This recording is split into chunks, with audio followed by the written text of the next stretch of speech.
Now in this lecture we will learn what is trend and understand how market respond with trend.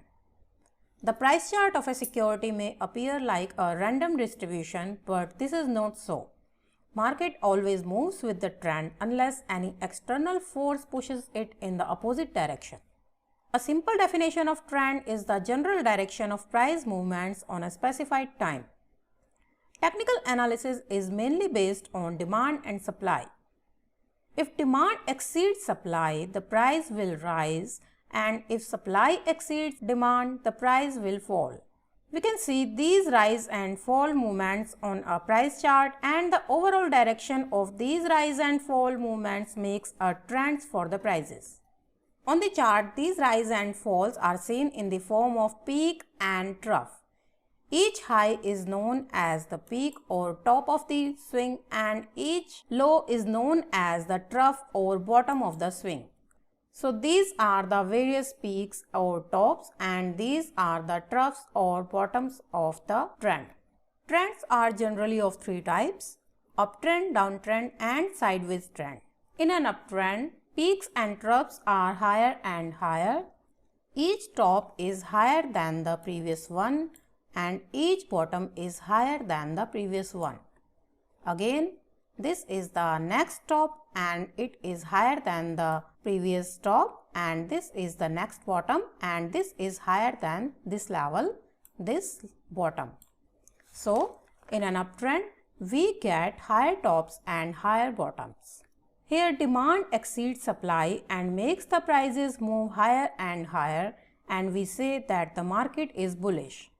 In the uptrend, we should buy because the trend pushes the price higher and higher, and we make more and more profit. In a downtrend, there are successive lower peaks and troughs. This is the top and this is the bottom. Again, this is the top and this is the bottom. But we can see this is the downtrend and each top is lower than the previous one, and each bottom is lower than the previous one. So this top is also lower than this top, so this is also the lower top, and this bottom is lower than this bottom, so this is the lower bottom. So in a downtrend, we get lower tops and lower bottoms. Here supply is more than the demand, and we say that it is a bear phase.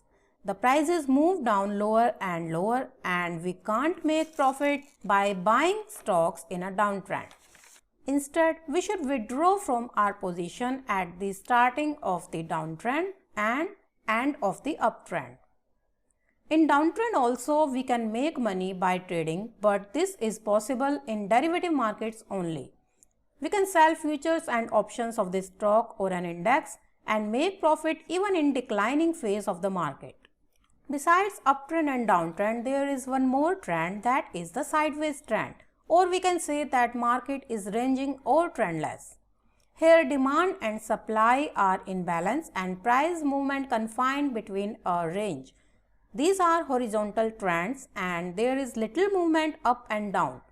We shouldn't trade when the trend is flat and market is in sideways trend. However, if the confined range is wide, we can take advantage of this range by buying at the bottom of the range and selling at the top of the range. In addition to the direction, trend is also defined in terms of their length. That we will learn in the next lecture. Thanks for watching the lecture.